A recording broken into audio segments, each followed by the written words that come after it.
કૃષ્ણ કનૈયા જય. આજ ઇન્દ્રા એકાદશી. ગઈ એકાદશી જલજગણી એકાદશી હતી અને આપણે છઠ્ઠો અધ્યાય વાંચ્યો. એમાં ઉપરતી કેમ પામવી એના વિશે કીધું. ઉપરતી એટલે જેમ બને તેમ રોજ ને રોજ ઊંચા વિચારમાં મન પસંદ સારી કલ્યાણમય વસ્તુમાં આપણને રસ જાગે ગમતી રતિ એટલે એમાં રસ. અને આજે જ્ઞાન વિજ્ઞાનીઓ આજની ઇન્દ્રા એકાદશી એટલે ઇન્દ્રસેન નામના રાજા ઉપરથી આ એકાદશીનું નામ પડ્યું.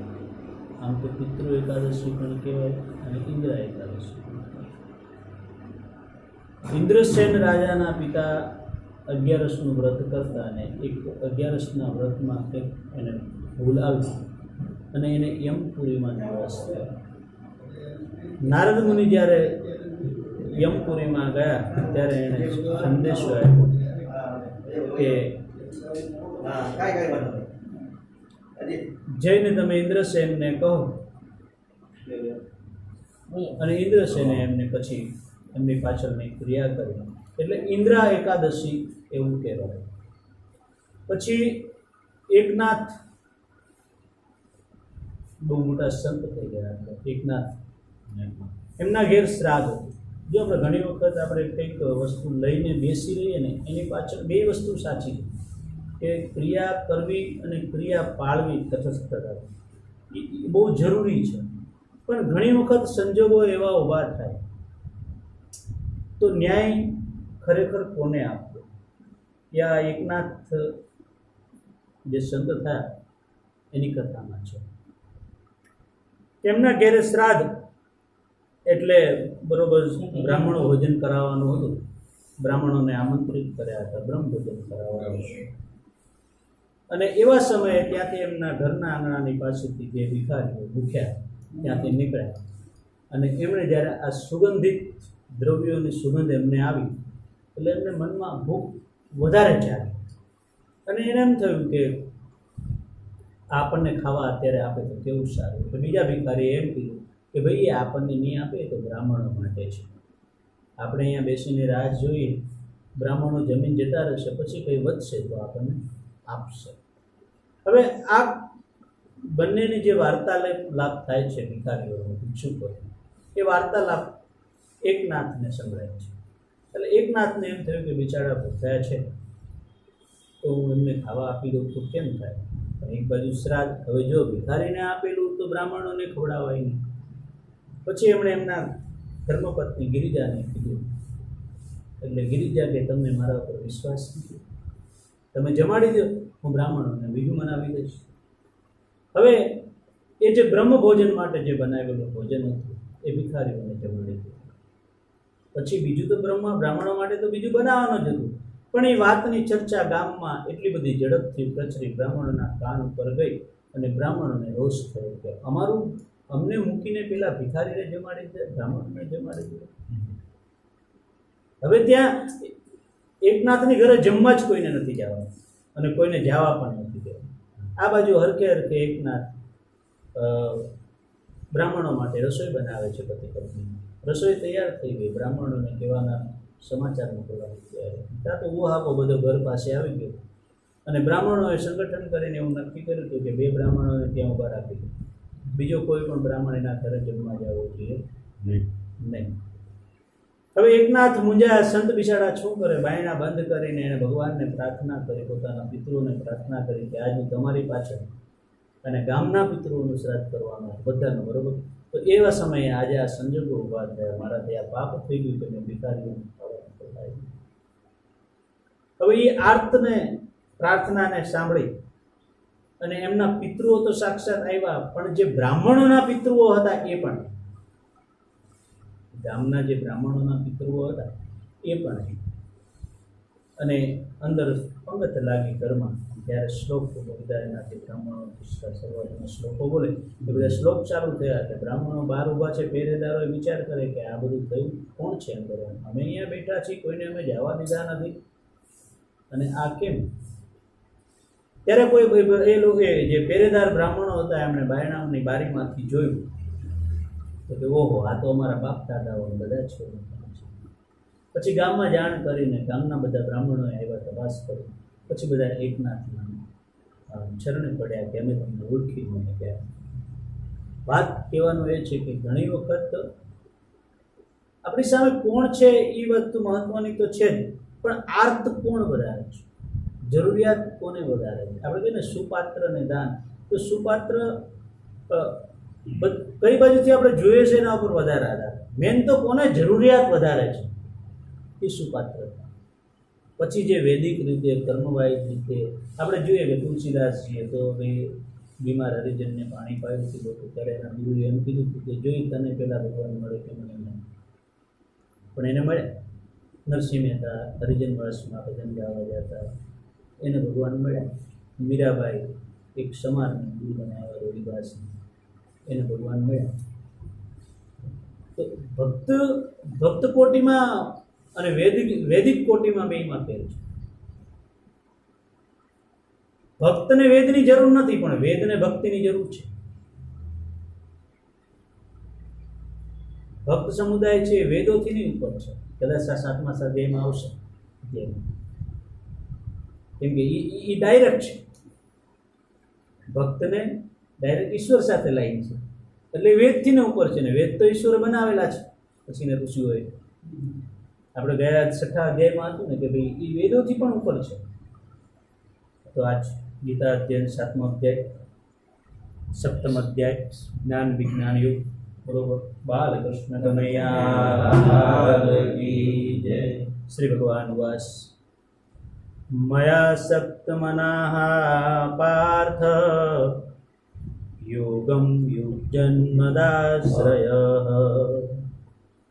અસંશયં સમગ્રં મા યથા જ્ઞાસ્યસી કૃષ્ણ.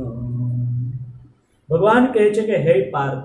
પાર્થનો અર્થ આપણે કીધું કે આર પાર્થનું પરિણામ જે જોવાવાળો માણસ છે, જે અર્થ જાણે છે, જે લાંબુ વિચારી શકે છે, જે સમજદાર માણસ છે, એને પાર્થ કહેવાય.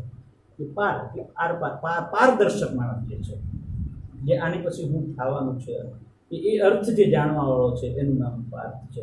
તો એવા સમજુ માણસને કૃષ્ણ ભગવાન કહે છે, ગમે તેને નથી કહેતા. જ્યાં જ્યાં બધા નામના પ્રયોગ થયા છે એવી રીતે થયા છે. તો કે હે પાર્થ, મયાસક્ત મનાઃ, મારામાં જે આસક્ત છે, અનન્ય પ્રેમથી મારામાં ચિત્તને જે પરોવનાર તથા અનન્ય ભાવથી મારે પરાયણ થઈને યોગમાં જોડાયેલો, જે રીતે સંપૂર્ણ વિભૂતિ બળ ઐશ્વર્ય આદિ ગુણો સહિત સૌના આત્મારૂપ મને વિના સંશયે જાણી લે છે, એને તું સાંભળ. જ્ઞાનમ તેહં સવિજ્ઞાનમિદં વક્ષ્યામ્યશેષતઃ યજજ્ઞાત્વા નેહ ભૂયોન્ય જજ્ઞાતવ્યમવશિષ્યતે. હું તારા માટે આ વિજ્ઞાન સહિત તત્વજ્ઞાનને સંપૂર્ણપણે કહીશ. વિજ્ઞાનનો અર્થ પણ આપણે કીધું કે વિશેષ જ્ઞાન. જ્ઞાનથી પણ કંઈક વધારે કહીશ, વિશેષ જ્ઞાન કહીશ. વિજ્ઞાન સહિત તત્વજ્ઞાનને, કેમ કે જ્ઞાન તો બધામાં હોય, પણ વિશેષ જ્ઞાન હોય તો તત્વજ્ઞાન પ્રાપ્ત થાય. બાકી સામાન્ય જ્ઞાનમાં તો આપણે બધા કરીએ છીએ. તત્વજ્ઞાનને સંપૂર્ણપણે કહીશ, જેને જાણીને સંસારમાં ફરી બીજું કંઈ પણ જાણવા લાયક બાકી રહેતું નથી. મનુષ્યાણા સહસ્ત્રેષુ કચ્છી તતતિ સિદ્ધયે યતતામપી સિદ્ધાના દક્ષિણમાવેતિ તત્તતઃ. હજારો માણસોમાંથી કોઈ એક મને પામવા માટે પ્રયત્ન કરે છે, અને એ પ્રયત્ન કરનાર યોગીઓમાંથી પણ કોઈ એક મારે પરાયણ થઈને મને તત્વથી એટલે કે યથાર્થ રૂપે જાણી શકે છે. એટલે બધા ભજે છે મને, પણ મને કોઈ બરાબર જાણી શકતું નથી. ભૂમિરાપો નલો વાયુઃ અહં મનો બુદ્ધિરેવ ચ અહંકાર ઇતિ યમ મે ભિન્ના પ્રકૃતિરષ્ટાધા અપરેમિ તત્ત્વન્યા પ્રકૃતિ વિધિ મે પરામમ જીવભૂતા મહાબાહો જયેદમ ધાર્યતે જગતમ. પૃથ્વી, જળ, અગ્નિ, વાયુ, આકાશ, મન, બુદ્ધિ અને અહંકાર, આ પ્રમાણે આ 8 પ્રકારે વિભાગ પામેલી મારી પ્રકૃતિ છે. આ મારી ઉત્તમ કૃતિઓ છે. પ્રકૃતિ, પ્ર એટલે ઉત્તમ, ઉત્તમ કૃતિઓ છે. આ બધી મારી કૃતિઓ છે 8 પ્રકારની. આ 8 પ્રકારના ભેદની તો અપરા છે. આ તો પરા નથી, આ તો અપરા છે, સૌથી ઉપરની નથી. હવે સૌથી ઉપરની છે એની વાત કરે એટલે કે મારી જળ પ્રકૃતિ છે આ 8 પ્રકારની, તો અપરા એટલે કે મારી જળ પ્રકૃતિ છે. અને હે મહાબાહો, આના સિવાયની જે છે જેનાથી આ આખું જગત ધારણ કરાય છે એને મારી જીવ રૂપા પરા એટલે કે ચેતન પ્રકૃતિ બોલાવે. આ જીવ છે ને એ મારી સૌથી ઉપરની પ્રકૃતિ છે.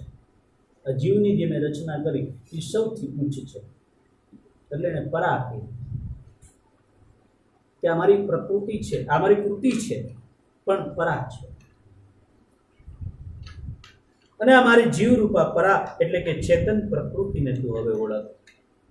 એતધોની ભૂતાની સર્વાણી ત્યુપધારય અહમ કૃષ્ણસ્ય જગતઃ પ્રભવઃ પ્રલયસ્તથા. હે અર્જુન, તું એમ સમજ કે સદા જીવો આ બંને પ્રકૃતિઓથી જ ઉદ્ભવનારા છે અને હું આ આખા જગતનો પ્રભવ એટલે કે પ્રલય છું, એટલે કે સકળ જગતનું મૂળ કારણ છું. પ્રભવ પણ છું, હું એને ઉત્પન્ન કરનારો પણ છું અને એને લય કરનારો પણ છું. પ્રલય કીધું છે. જો પ્રલયનો અર્થ આપણે જે ધારીએ ને એવો નથી કે મોટા મોટા વાવાઝોડા આવશે ને ખેદાન મેદાન કરી નાખશે ને તોડી નાખશે, નહીં. ભગવાન ક્યારેય કોઈને દુઃખી કરતો નથી. એ જ્યારે માયા હકેલ છે, તો જો કર્મ તમારા હારા હશે તો એ એવી રીતે માયા હકેલ છે. પ્રલય ઉચ્ચ પ્રકારનો લય કરશે. એ આવો આવો આવો આવો હલકો હલકો લય નહીં કરે ક્યારે. આ જે કાંઈ થાય છે એ મનુષ્યના કર્મની હિસાબે થાય છે. એ ભગવાન આ અધ્યાયમાં લગભગ કહે છે. એ ઉદ્ભવ કરનારો છે અને પ્રલય કરનારો છે. એટલે કે હું પ્રભાવ કરનારો છું તેમજ પ્રલય કરનારો છું. એટલે કે સકળ જગતનું મૂળ કારણ હું છું. મતઃ પરતરમ નાન્યત્કિંચિદસ્તિ ધનંજય મયि સર્વમિદં પ્રોતમ સૂત્રે મણિગણા ઇવ. હે ધનંજય, મારી સિવાય બીજું કોઈ પણ પરમ કારણ નથી. આ આખું જગત જેમ દોરામાં પરોવાયેલા મણિઓની પેટે મારામાં ગૂંથાયેલું છે. જેમ માળાના મણકા હોય એમ જ બધી મેન ધરી તો ભગવાન જ છે. આપણે એના જેમ મણકો એનાથી આગો ન જઈ શકે એમ આપણે પણ એનાથી દૂર નથી જઈ શકતા. અને એ પણ એ જે કરવા ધારે છે એ મેન જેમ આ બધું મારામાં જ સમાયેલું છે. એમ જેમ એક માળાની અંદર મણકા હોય એવી રીતે. રસોહમવત્સુ કૌન્તેય પ્રભાસ્મિ શશી સૂર્યયોઃ પ્રણવઃ સર્વવેદેષુ શબ્દ કે પૌરુષમ ઋષુ. હે કૌન્તેય, હું જળમાં રસ છું, ચંદ્ર તેમજ સૂર્યમાં પ્રકાશ હું છું, બધા વેદોમાં ઓમકાર હું છું, પ્રણવ હું છું, આકાશમાં શબ્દ અને પુરુષોમાં પુરુષત્વ હું છું. જ્યાં જુઓ ત્યાં હું જ છું. પુણ્યવંદઃ પૃથિવ્યા ચ તેજસ્વાસ્મિ વિભાવસો જીવનમ સર્વભૂતેષુ તપસ્યાસ્મિ તપસ્વીષુ. હે પાર્થ, હું પૃથ્વીમાં પવિત્ર ગંધ અને અગ્નિમાં તેજ છું. એમ જ સમસ્ત ભૂતોમાં એમનું જીવન હું છું. ભૂતો એટલે આપણે બધા જે કંઈ જીવ છે એ બધાનું જીવન હું છું. અને તપસ્વીઓમાં તપ હું છું.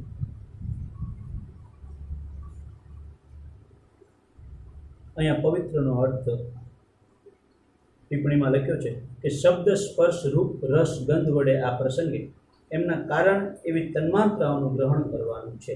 એ વાતને સ્પષ્ટ કરવા માટે એમની સાથે પવિત્ર શબ્દ ટીકાકારે જોડ્યો છે. મૂળ શબ્દ તો પુણ્ય છે. પુણ્યો ગંધ પૃથિવ્યમ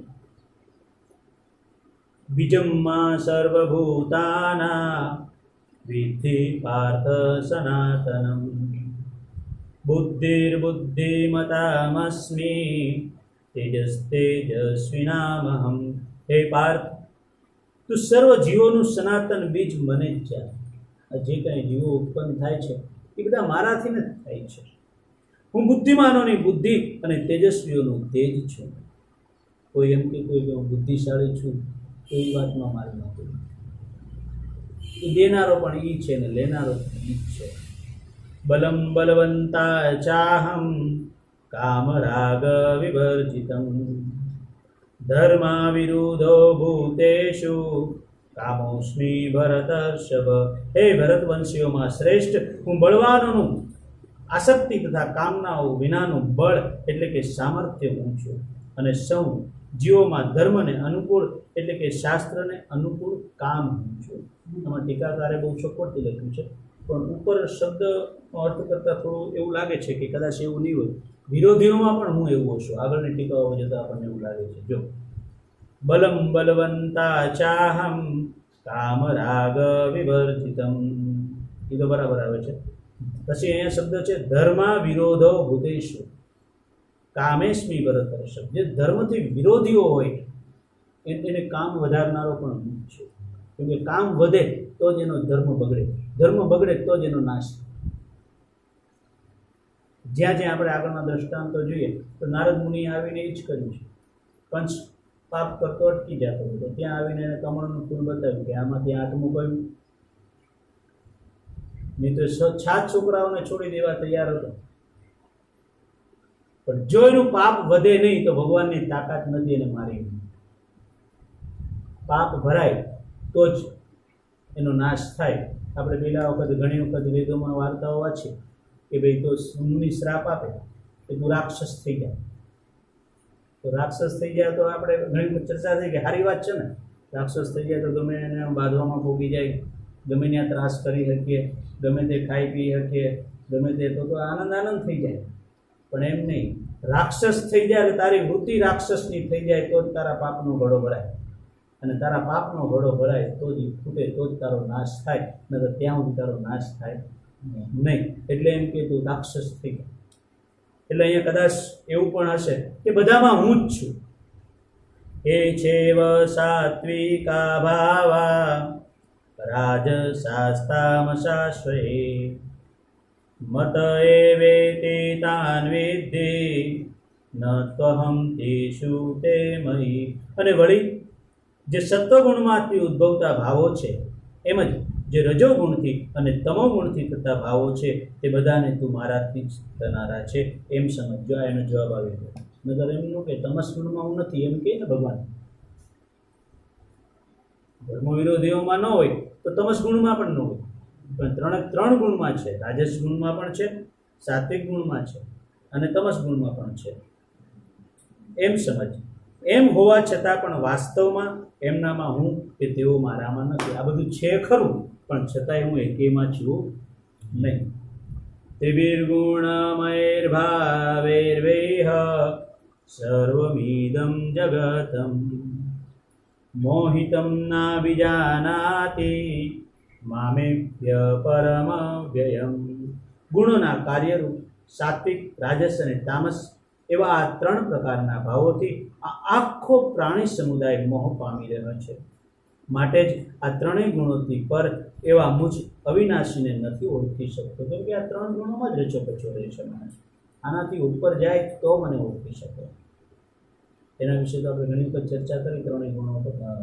દેવી હેષા ગુણમયી મમ માયા દુરત્યયા મામેવ એ પ્રપદંતે માયા મેતા તરંતી તે. કેમ કે આ અલૌકિક અર્થાત ઘણી અદ્ભુત ત્રિગુણમયી મારી માયા પાર કરવી ઘણી કઠણ છે. કેમ કે આ લૌકિક માયા નથી, આ તો અલૌકિક માયા છે. પરંતુ જે માણસો માત્ર મને જ નિરંતર ભજે છે એવો આ માયાને પાર કરી જાય છે.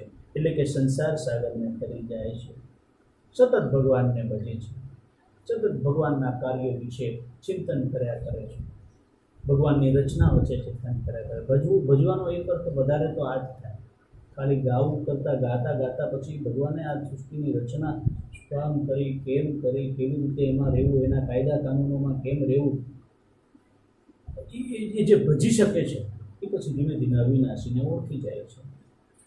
કેમ કે આ અલૌકિક અર્થાત ઘણી અદ્ભુત માયાને પાર આવા લોકો જ કરી જાય છે. એટલે કે સંસાર સાગરને એવો તરી જાય છે. ન મા દુષ્કૃતેના મૂઢાઃ પ્રપદ્યન્તે નરાધમાઃ માયયાપહત જ્ઞાના આસુરં ભાવમાશ્રિતાઃ. માયા વડે જેમનું જ્ઞાન ભરાઈ ગયું છે, જેનું જ્ઞાન માયામાં ખેંચાઈ ગયું છે, એવા જે નરાધમ આસુરી સ્વભાવના ધારણ કરનારા માણસો છે, અધમ માણસો છે, એવો દૂષિત કર્મ કરનાર મૂઢજનો મને નથી ભજતા. આવા લોકો મને ભજવાની કોશિશ નથી કરતા, કેમ કે એ તો આ ત્રણેય ગુણોમાં જ રહે છે અને કામ ક્રોધ એમાં જ રચ્યા પચ્યા રહે છે. એટલે અને લોકો કેટલા લોકો ભગવાનને ભજે છે, તો ચતુર્વિધા ભજન્તે મા જનાઃ સ્તુતિનો અર્જુન આર્તો જિજ્ઞાસુરર્થાર્થી જ્ઞાની છ ભરતર્ષભ. હે ભરત શ્રેષ્ઠ અર્જુન, મને 4 પ્રકારના લોકો ભજે છે. એક ઉત્તમ કર્મ કરનાર અર્થાર્થી ભજે છે, બીજા આર્ત ભજે છે, ત્રીજા જિજ્ઞાસુ ભજે છે અને ચોથા જ્ઞાની ભજે છે. આવા 4 પ્રકારના ભક્તજનો મને ભજે છે. અર્થાર્થી એટલે આપણે કોઈ ભગવાન પાસે કંઈક જરૂર હોય, થોડે મકાન બનાવવા હોય, સંસારમાં હોય, છોકરા પરણાવવા હોય, ગમે આપણી પાસે અર્થવાળી વસ્તુ માટે આપણે ભગવાનને ભજતા હોય કે હું ભગવાનને ભજું તો મને સુખી કરે, મને આમ કરે, મને તેમ કરે. પછી આર્ત, જે દુઃખથી ભજતા હોય, જેનો દુઃખનો પાર ન હોય, દુઃખ જેનો ચાલ ન છોડતો હોય, પીછો ન છોડતો હોય, એ પોકારીને ભગવાનને બોલતા કરતા હોય કે હવે મને ક્યારે છોડાવશો. અને પછી જિજ્ઞાસુ, કે આ સૃષ્ટિ કોણે રચી છે. ઘણા બધા જાજા ભક્તો છે નિરાકારને માનતા અને બધા જિજ્ઞાસુઓ માને. એ લોકો એમ કહે કે ભાઈ તો કૃષ્ણ તો થઈ ગયા, રામ થઈ ગયા, એ નહીં, એની ઉપર કોણ આ સૃષ્ટિ કોણે રચી, એની હાટું મનતા હોય સતત. એટલે એ જિજ્ઞાસુઓ કે કાંઈક એને જાણવું છે, આ પૃથ્વીની રચના કેવી રીતે થઈને આ શું થયું એમ જાણવા માટે સતત મહેનત કરતા હોય, એવા જિજ્ઞાસુ લોકો ભગવાનને ભજે છે. અને ચોથા જ્ઞાની લોકો. આ જ્ઞાની જે છે એ તો સર્વ તરફ ભગવાનને જ જોવે છે, જ્યાં જુઓ ત્યાં એને ઈશ્વર દેખાય છે. એટલે એ પોતાની જગ્યા ઉપર સ્થિર થઈને બેસી જાય છે કે હું જે પદ ઉપર, જે સ્થાન ઉપર જ્યાં છું ત્યાં બરોબર છું, અને આને માપવું એ આપણા માટે શક્ય નથી. એટલે આને માપવાની કોશિશ ન કરાય, આને મણાય. બ્રહ્મને માણવામાં મજા છે, માપવામાં કોઈની તાકાત નથી. એટલે અર્થાર્થી, આર્ત, જિજ્ઞાસુ અને જ્ઞાની આવા 4 પ્રકારના ભક્તજનો મને ભજે છે. તેષા જ્ઞાની નિત્ય યુક્ત એક ભક્તિ નિર્વિશેષ્યતે પ્રિયો હિ જ્ઞાનીનોત્યર્થમહં સ ચ મમ પ્રિય. એમનામાંથી હંમેશા મારામાં એકાત્મ ભાવે સ્થિત અનન્ય પ્રેમ ભક્તિ રાખનાર જ્ઞાની ભક્ત ઘણો શ્રેષ્ઠ છે. અનન્યનો અર્થ થાય અન્ય નહીં, એક જ. એ ભટકે નહીં, ફક્ત ભગવાનમાં જ ભરોસો, ગમે એમાં એકમાં જ જેને તાલાવેલી હોય, બીજું કોઈ ન હોય, એને અનન્ય કહેવાય.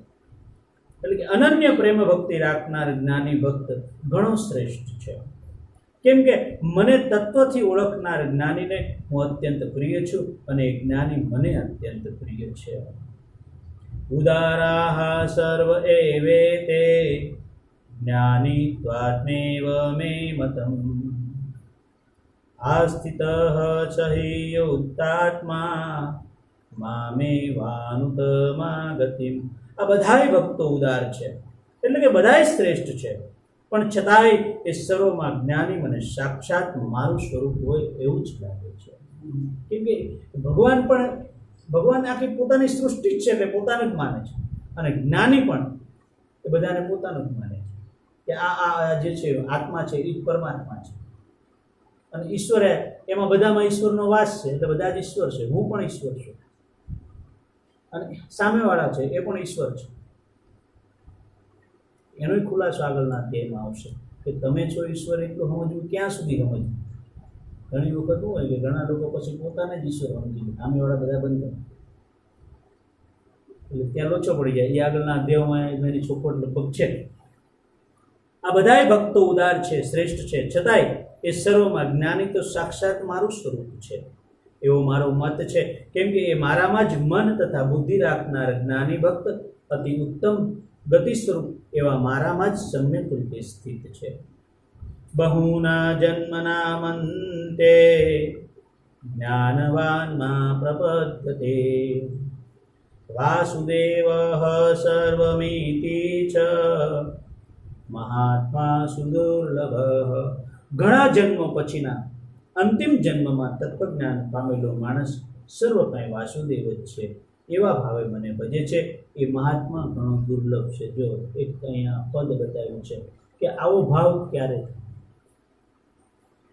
કે બહુના જન્મના મંતે જ્ઞાનવાનમાં પ્રપદ્યતે, કે બહુ જન્મો પછી તમે આજ ભક્તિના પાટા ઉપર ચડ્યા તો એ પાટામાં ધીરે ધીરે ધીરે ધીરે ધીરે ધીરે આગળ વધતા વધતા વધતા વધતા કેટલાય જન્મો પછી એવું યથાર્થ રીતે આમ જ્ઞાન થાય કે આ બધું જે કાંઈ છે વાસુદેવ છે. ત્યાં સુધી આપણે છીએ ને, આપણે ભલે રોજ ભજન કરતા, રોજ પાઠ કરતા, પણ વાતોય કરીએ છીએ આપણે ત્યાં બધું ભગેશ્વર જ છે, પણ આપણે કોઈ સ્વીકારતા નથી. હમણાં મેં એક બહુ સરસ ઓળખું વાંચ્યું હતું, સાંભળ્યું હતું કે એક મદારી હોય નટ, તો એ નટ એકદમ શરીરમાં પહેલવાનું અને દોયડા ઉપર હાલવાનું ચાલુ કરે, બે બાજુ પેલા થાંભલા દોયડા ઉપર ચાલે ને, તો એના ખંભા ઉપર એના છોકરાને બેસાડે. એટલે પબ્લિક બધી એકદમ ભેગી થઈ ગઈ કે આવો જાડો માણસ દોયડું અને ખંભા ઉપર એનો છોકરો, ત્યારે આ છોકરો પડી જાય. એટલે બધા એક આમ શ્વાસ અધ્ધર રાખીને બધા જોઈ રાખ્યા, અને એમ કરતાં કરતાં એ નટ પોતાનું કામ કરતો હતો અને દોરડાને આ બાજુ આવી ગયું. એટલે બધાને હાશકારો થઈ ગયો કે ઓહો સરસ કામ કર્યું. પછી નટે બીજા છોકરાને બોલાવ્યું, અને બીજા બધા ના પાડવા મળ્યા કે રેવા દો તમે એ બધું કે આ બે છોકરા, એક છોકરો માંડ તો નહીં, અને બીજો છોકરો એને ખંભા ઉપર રાખે. નટ તો નટનું કામ જ કરે છે, એના માટે કોઈ મોટી વાત નથી. પણ જોવાવાળા અચંબામાં પામે છે કે આ બે છોકરાને નહીં પડશે તો એકાદા ફૂલ જેવા છોકરાઓ બે ખંભા ઉપર એક એક છોકરાને બેસાડ્યું અને દોયડા ઉપરથી સડસડાટ કરતા હાલી ગયો. એટલે બધી પબ્લિક આમ ખુશ થઈ ગઈ, તાળીઓનો ગડગડાટ થઈ ગયો, પૈસા લઈ દીધા. પછી નટને પાછું એમ થયું કે હજી એક ખેલ કરું વધારાનો. એટલે નટ બહાર ઓડિયન્સમાં આવ્યો અને ઓડિયન્સને કીધું કે કેમ છે, તમને બધાને મારા પર ભરોસો છે? તો ફૂલ ભરોસો. તો કે હું એક છોકરાને લઈને હાલી જાઉં, અરે બેયને લઈને હાલી જાઉં એમ ભરોસો. તો કે અમે શરત લગાવીએ કે તમારી ઉપર એમ કે તમે એટલું બધું કોન્ફિડન્સ છે, તમારામાં એટલું બધું પાવર છે કે તમે આ કરી શકો. અમે તો એમ કહીએ કે 3 છોકરા હોય તો થઈ જાય, અમે તમારા ઉપર શરત લગાવીએ કે. એટલે એમાંથી નટે એમ કીધું કે તો એક કામ કરો, તમારામાંથી મને એક છોકરો આપો. એટલે મારે આ બધાને સમજાવવાનું છે કે મારા છોકરા ટ્રેનિંગ લીધેલા છે, એટલે હું હાલું છું એમ નહીં, હું ગમે એના છોકરાને લઈને હાલી શકું. તમે એક છોકરો આપો એટલે બધાય ચૂપ થઈ ગયા. નહીં પાડે તો આપણને ભગવાન ઉપર આટલો ભરોસો છે, આપણને ખબર જ છે જે કરે એ બધું સારું જ કરે, જે કરે. અને અત્યાર સુધીમાં સારું જ થયું છે. આપણે 40-50 વર્ષ જન્મા તેદુના જોતા એવા છીએ, ગઈકાલ કરતાં આજ હારી જ ગઈ છે, પણ છતાંય આજ આપણને ભરોસો નથી. એટલે પછી એ અનંત જન્મો પછી આ સ્થિતિ માણસનો થયો છે. પછી એ કંઈ દોષ જોતો નથી, જ્ઞાની માણસ થઈ જાય છે. એને કોઈ પણ ક્રિયા થાય તો એને ખબર હોય કે ભાઈ આ કાળચક્રની ગતિ છે, હાલી જાય. આજ તડકો આપ્યો છે તો કાલ છાંયો આવશે. પણ એ જ્ઞાની માણસો એ સમજી શકે. બાકી આપણે તો આ 15 દી વરસાદ આવ્યો તો ભગવાનને ગાળું દેવા મળ્યા કે હવે આ કેદી બંધ થાય, બધું આમ કરી નાખશે, તેમ કરી નાખશે. કામેસ્તે તેર્હત જ્ઞાનાઃ પ્રપદ્યન્તે દેવતાઃ તમ તમ નિયમમાસ્થાય પ્રકૃત્યા નિયતાઃ સ્વયા. અમુક અમુક ભોગોની કામના વડે જેમનું જ્ઞાન હરાઈ ચૂક્યું છે, અમુક અમુક ભોગો માટે. કોઈને આનો ભોગ છે, કોઈને આનો ભોગ છે, કોઈને આમ છે, કોઈને આમ કરવા જાવ. અને સાત્વિક ભોગ પણ હોય, કોઈને જાત્રા કરવા જાવી હોય. હવે જાત્રા કરવા આટલું થઈને વાંહે કેટલાયને હેરાન કરી નાખે. એનું જ્ઞાન હરાઈ જાય. તમારે જાત્રા કરવા જવું, હવે ઘરમાં વેચ ન હોય, એટલી બધી તકલીફ હોય, બરાબર, છતાંય હઠ લઈને બે જાત્રાની, તો વાંહેવાળાનું કેટલાની તકલીફ ઊભી થઈ જાય. તો એમાં એનું જ્ઞાન હરાઈ જાય. એ સાત્વિક ભોગ કહેવાય. રાજસી ભોગ હોય તો કંઈક ખાવા પીવા માણવાના, કંઈક બંગલા બનાવવાના, કંઈક આ કરવાનું, કંઈક સત્તા કરવાના, એવા ભોગ હોય. તામસી ભોગ હોય તો કોઈની પથારી ફેરવી નાખવાના ભોગ હોય, કંઈક હોય. આજે ભોગો છે એ જેને કામના છે એનું જ્ઞાન હરાઈ જાય છે. અમુક અમુક ભોગોની કામના વડે જેમનું જ્ઞાન હરાઈ ચૂક્યું છે એ માણસો પોતાના સ્વભાવથી પ્રેરાઈને અમુક અમુક નિયમને ધારણ કરી લે છે. હવે એને જે ભોગ કરવા છે, આપણે એક મકાન બનાવવું છે, મકાન બનતું નથી, એટલે આપણે કોઈ પણ દેવતાને કે કોઈની માનતા માની લે, નિયમ લઈ લે કે જ્યાં સુધી આ નહીં થાય ત્યાં સુધી હું સંકલ્પ નહીં દેવું, કે જ્યાં સુધી આ નહીં થાય ત્યાં સુધી હું ફલાણાના ઘરનું પાણી નહીં. એટલે કે અમુક અમુક નિયમને ધારણ કરી લે છે. એટલે કે દેવતાઓની પૂજા માટે જે નિયમ લોકોમાં પ્રસિદ્ધ હોય એ નિયમને એવો ધારણ કરી લે છે. અન્ય દેવતાઓને ભજે છે એટલે કે ઉપાસે છે. કોઈ બીજા દેવતાઓને ભજે છે, ઉપાસે છે, એટલે કે એના જીવનમાં ઊંચા સ્થાન ઉપર એને વિચારે છે. ઉપાસન, ઉપાસે છે. યો યો યા તનુ ભક્ત શ્રદ્ધયા ચેતુમિચ્છતિ તસ્ય તસ્યાચલા શ્રદ્ધા તામેવ વિદધામ્યહમ. જે સકામ ભક્ત જે દેવતાના સ્વરૂપને જે દેવતાના સ્વરૂપને શ્રદ્ધાથી પૂજવા ઈચ્છે છે તે ભક્તની શ્રદ્ધા હું એ જ દેવતા પ્રત્યે દ્રઢ કરું છું. આપણે ઘણી વખત કહીએ ને કે લોકો આમ ખેંચાઈને કેમ જાય છે, પણ એને ત્યાં શ્રદ્ધા જાગી તો ઈશ્વરે શ્રદ્ધાને મજબૂત કરે.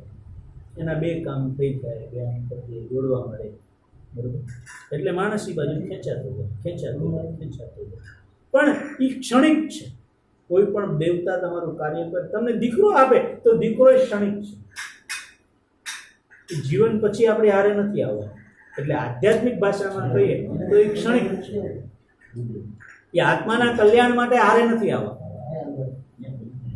સાંસારિક સુખ માટે આપણે હારે કદાચ રહેશું, પણ આત્માના કલ્યાણ માટે એ હારે. એટલે ક્ષણિક જીવન જ આપણું ક્ષણિક છે, તો તમામ ભોગ આપણા ક્ષણિક છે. એટલે જે માણસ શ્રદ્ધાથી યુક્ત થઈને એ દેવતાઓનું પૂજન કરે છે, પહેલાં તો ભગવાન કહે છે કે જે દેવતાઓ બાજુ ખેંચાય છે માણસ, ત્યાં હું એની શ્રદ્ધા દ્રઢ કરું છું. સતયા શ્રદ્ધયા યુક્તસ્તસ્યા રાધનમિહતિ લભતે ચ તતઃ કામાન્મયેવ વિગીતાનિતાનમં.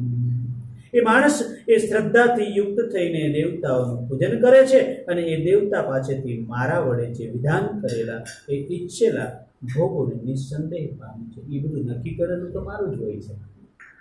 જે માગવાનું છે, દેવતા જેને આપવાના છે, એ બધું નક્કી કરેલું, કેમ કે એનાથી વધારે તેને કાંઈ આપવાનું જ નથી. જે ફિક્સ થઈ ગયું છે ઉપર કર્મને આદિ, એનાથી વધારે તો કંઈ આપવાનું જ નથી. પણ છતાંય એ દેવતાઓને નિમિત્ત બનાવીને આપે છે. અંતવતુ ફલમ દેશા તત્રવત્યલ્પમેધસામમ દેવાન દેવય જોયાંતિ મદ્રક્તાયાંતિ મામપી. પરંતુ એ અલ્પ બુદ્ધિજનોનું એ ફળ નાશવંત હોય છે. એમાં જે દેવતાઓને પૂજનાર જનો દેવતાઓને પામે છે. ઘણી વખત આપણે વિચાર કરીએ કે તમે જેને પૂજો છો એટલે પામવાનું એને જ છે. કેમ કે આખી જિંદગી એને તમારી સેવા કરી, તો હવે જિંદગી પત્યા પછી તમને એ છોડી નહીં દે. અને તમને પણ એમાં જ શ્રદ્ધા છે. અમે વેદો એવું કહે છે કે જે મરતી વખતે જેમાં તમારું ધ્યાન હોય એને ત્યાં તમારો જીવ જાય, જેમાં મન હોય એમાં જીવ જાય. તો તમે અત્યારે તો બધા લોકો નીકળ્યા છે તો ભૂતડા દાદા અને ભૂત દાદા અને બરોબર, તો તમે એને ભજશો તો અંત સમયે તમે એની પાસે જ જાશો. ભલે એ કૃષ્ણનું રૂપ જ છે પણ રૂપ તો ભૂતનું છે. આપણે તેથી કીધું એમ તમે વસંત સાહેબ જ છો, પણ ઘરે તમે બાપ છો, કોઈ બેનના તમે ભાઈ છો, સ્કૂલના તમે સાહેબ છો, બરાબર. તમે જેવી રીતે હું તમારી પાસે આવું, તમારો ભાઈ બનીને આવ્યો હોય તો તમે એવી રીતે મને હાચવો, તમારો શિષ્ય બનીને આવ્યો હોય તો એવી રીતે હાચવો. તો જે દેવતાઓને તમે ભૂતને ભજો છો તો ભૂત પાસે જાઓ તો જે ભૂતનો સ્વભાવ છે એવી રીતે તમને રાખશે. આટલી ભૂલ હશે ને એટલે હજારો વર્ષ ચાલશે. પણ ઈશ્વર છે એ કૃપાળુ છે, જો ઈશ્વરને ભજશું તો એ કંઈ થશે નહીં. ભક્તો ભલે ગમે તે સમય ભજે, તેમજ એ દેવતાઓને પૂજનાર જનો દેવતાઓને પામે છે. જ્યારે મારા ભક્તો ભલે ગમે એમ ભજે, છેવટે તેઓ મને જ પામે છે. કદાચ ગમે એમ ભજે તો આજ નહીં તો કાલે મારી બાજુ જ આવવાના છે, ભલે આ જન્મે નહીં તો આવતા જન્મે. તમે એક બાજુ એ રસ્તે હાલ્યા છો તો પછી તમે ત્યાં જ આવવાના છો ને, ધીમે ધીમે એ બાજુ જ જવાના છો. તો આ જન્મે નહીં તો આવતા જન્મે, કે આગળના ધ્યેયમાં આપણે કીધું નાસ્તો થતો જ નથી ભક્તો. ગમે એ રીતે ભગવાનને ભજે તો એનો નાસ્તો થતો જ નથી. એ બાજુ હાલતા જ પણ એને વાર લાગે, અમુક જન્મો બીજા વધારાના હોય જાય. પણ એ ગતિ જેને પકડી છે, એ ગતિ જ્યાં પોતે હઠ કરીને ન છોડે ત્યાં સુધી તો એ ગતિ ભગવાન બાજુ જ જવાની છે. એટલે ગમે તેમ ભજે છેવટે તેઓ મને જ પામે છે. અવ્યક્તમ વ્યક્તિમાપન્નમ મન્યન્તે મામ બુદ્ધય પરમ ભાવમજાનંતો મમાવ્યયમનુતમમ. અજ્ઞાનીઓ મારા સર્વશ્રેષ્ઠ અવિનાશી પરમ ભાવને ન ઓળખીને અવ્યક્ત અર્થાત મન ઇન્દ્રિયોથી પર એવા મૂળ સચ્ચિદાનંદ ઘન પરમાત્માને માણસની જેમ જન્મ લઈને વ્યક્ત ભાવને પામનાર માને છે. ઘણા લોકો આપણે ઘણી સત્સંગ સભાઓમાં જઈએ તો કે ભાઈ તો કૃષ્ણ તો આવીને વયો ગયો, હવે એના 5000 વર્ષ થઈ ગયા, હવે કૃષ્ણ ન હોય. ઘણા લોકો ભગવાનને માનતા જ નથી. પાછા એમના ભગવાનનો આપણે એમ કહીએ તો કે ભાઈ આના ઉપર 5 લોક છે ને 5મા લોક ઉપર એ રહે છે. આપણા ભગવાનની વાત આવે તો એમ કે એવું કંઈ ઉપર નથી, તો એની વાત આવે તો કે ભાઈ 5મા લોક ઉપર રહે છે, તો એ 5મો લોક ક્યાંથી? એટલે ઘણા મને માણસ સમજે છે. આપણે પણ હમણાં ઘણી વખત રાજકારણમાં એવું કે સેતુબંધ રામની તો વાર્તા થઈ ગઈ, એમ તો વાર્તા હતી, એવું કંઈ ભગવાન થયા નથી. એટલે ઘણા એવું માને છે નાહમ પ્રકાશ સર્વસ્ય યોગ માયા સમાવૃત મૂઢોયમ ના વિજાનાતિ લોકો મામ જમવ્યયમ. પોતાની યોગ માયા વડે ઢંકાયેલો હું સૌને પ્રત્યક્ષ નથી થતો, કેમ કે આ બધી મારી જ માયા છે. એટલે જેવા તેવા માણસો મને નહીં ઓળખી શકે, હું બધાની સામે નથી આવતો. માટે આ અજ્ઞાની જન સમુદાય મુજ અજન્મા અવિનાશી પરમ ઈશ્વરને નથી ઓળખી શકતો. એટલે કે મને જન્મ મરણશીલ સમજે છે, મને ઓળખી નથી શકતો. અને મને પણ એ જન્મ મરણની ક્રિયાવાળો માણસ જ સમજે છે. વેદાહમ સમતીતાની વર્તમાનાની ચાર્જુન ભવિષ્યાની ચ ભૂતાની માતુ વેદન કચ્છન. હે અર્જુન, પૂર્વ થઈ ગયેલા વેદાહમ સમતીતાની, વેદોની પેલાય જે થઈ ગયેલા છે, વર્તમાનમાં હયાત છે તથા ભવિષ્યમાં થનાર સર્વભૂતોને હું જાણું છું. પરંતુ મને કોઈ પણ શ્રદ્ધા ભક્તિ વિનાનો માણસ નથી જાણી શકતો. મને જાણવા માટે તો શ્રદ્ધા અને ભક્તિ જ જોઈએ. ભક્તિનો અર્થ આપણે કર્યો હતો કે ભગવાનમાં પૂરી આસક્તિ જોઈએ. આસક્તિ બહુ ખરાબ વસ્તુ છે, પણ એ ભગવાન પ્રત્યે હોય તો એ ભક્તિ થઈ જાય છે. એના પ્રત્યે જો પૂરી આસક્તિ હોય તો જ એને ઓળખી શકાય. ઈચ્છા દ્વેષ સમુત્થેન દ્વંદ્વમોહેન ભારત સર્વભૂતાની सम्मोहं સર્ગે યાતિ પરંતપ. હે ભરતવંશી, હે અર્જુન, સંસારમાં ઈચ્છા અને દ્વેષથી ઉદ્ભવેલા સુખ દુઃખ આદિ દ્રંદ સ્વરૂપ મોહને લીધે સઘળા પ્રાણીઓ અત્યંત અજ્ઞાનતાને પામી રહ્યા છે. આના વિશે આપણે ઘણી વખત વાત કરી ને, રાગ અને દ્વેષ. એમ ઈચ્છાઓ જો માણસની ઓછી થઈ જાય, મરી જાય, તો ભગવાનને ઓળખવાની કોશિશ થાય. અને દ્વેષ જો બિલકુલ છૂટી જાય. પણ દ્વેષ તો હજી ઘણા બહુ સંત સમુદાયવાળા માણસ હોય, બહુ સ્થિતિ પામેલો, એને દ્વેષ વયો જાય છે, પણ ઈચ્છાઓ હજી પૂરી નથી થતી. દાદા ભગવાનની વાત થતી હોય ને તો એમ કે એની એક ઈચ્છા હતી, જેને કોઈ ઈચ્છા નહોતી એની પણ એક ઈચ્છા હતી. એટલે ઈચ્છાઓ જલ્દી મળતી નથી કોઈ. બધાના કંઈક ને કંઈક મનોરથો હોય. આપણે બાપુ ઘણી વખત ન કહેતા હોય કે હવે મારે આ એક કથા કરવાનો મનોરથ છે, પૂરો થાય તો ભલે, ન થાય તો હરી ઈચ્છા, પણ મનોરથ છે. એમ જો આ ઈચ્છાઓ પૂરી થાય તો ભગવાનને પામી જવાય. ત્યાં સુધી બધી અજ્ઞાનતા છે. એષા ત્વંતગતમ પાપમ જનાના પુણ્ય કર્મણામ તે દ્રંદમોહનિર્મુક્તા ભજન્તે મા દ્રઢવ્રતા. પરંતુ નિષ્કામ ભાવે ઉત્તમ કર્મોનું આચરણ કરનારા જે માણસોનું પાપ નષ્ટ થઈ ચૂક્યું છે, એ રાગ દ્વેષ જનિત દ્રંદ સ્વરૂપ મોહથી મુક્ત થયેલા દ્રઢ નિશ્ચયી ભક્તો મને સર્વ રીતે ભજે છે. હવે આ બે વસ્તુ જેને નાશ થઈ ગઈ છે, એ માણસોના પાપ નષ્ટ થઈ જ ગયા હોય, થઈ જ જાય. કેમ કે રાગ દ્વેષ વગર પાપ થાય. કોઈ પણ કાર્ય છે, તમે એક મશીનરી ટાઈપનું કામ કરો કે આપણે આ જગતમાં આવ્યા છીએ અને આપણે કામ કરવું પડે, આપણી ફરજમાં આવે, આપણું કર્મ છે, ઈશ્વરે આપણને મોકલ્યા છે, આપણે કર્મ કરવું પડે. એ રીતે આપણે કર્મ કરો તો કોઈ કર્મ બંધન થતું જ નથી. પણ રાગ દ્વેષ આવે તો જ ત્યાં કર્મ બંધન, તો જ પાપ થાય. દ્વેષ વગર એ પાપ ન થાય ને રાગ વગર એ પાપ.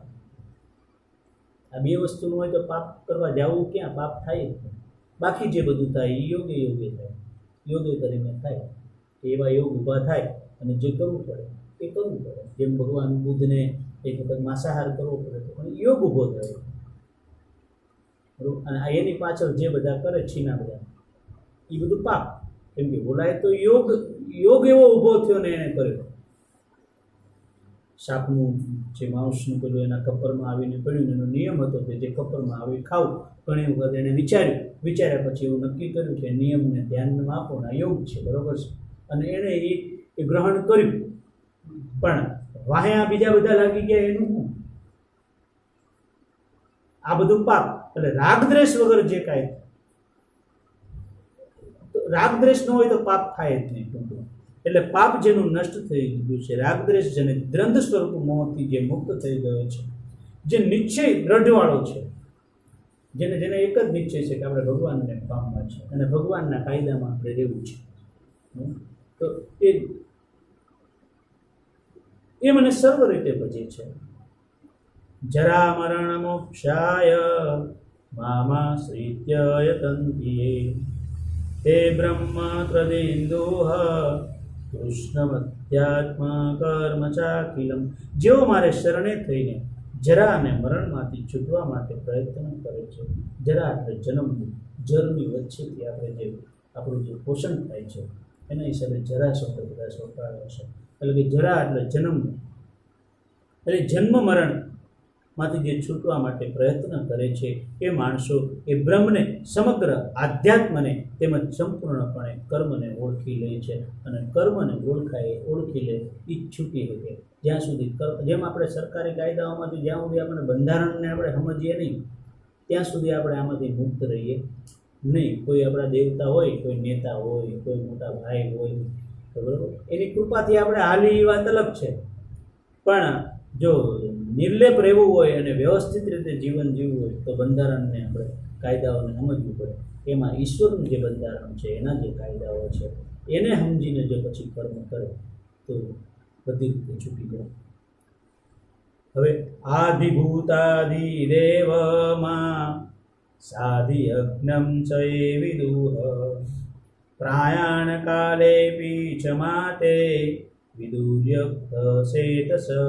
જે માણસો અધિભૂત અને અધિદેવ સહિત એમજ અધિયજ્ઞ સહિત સૌના આત્મારૂપ મને અંતકાળે ઓળખી લે છે એ મારામાં ચિત્ત પોરાવાયેલો માણસો, એવા માણસો મારામાં જે ચિત્ત પોરાવાયેલા છે એ મને ઓળખી લે છે, એટલે કે એ મને પામી જાય છે. હવે પ્રશ્ન એ ઊભો થાય કે અધિદેવ એટલે શું, અધિભૂત એટલે શું, અધિયજ્ઞ એટલે શું?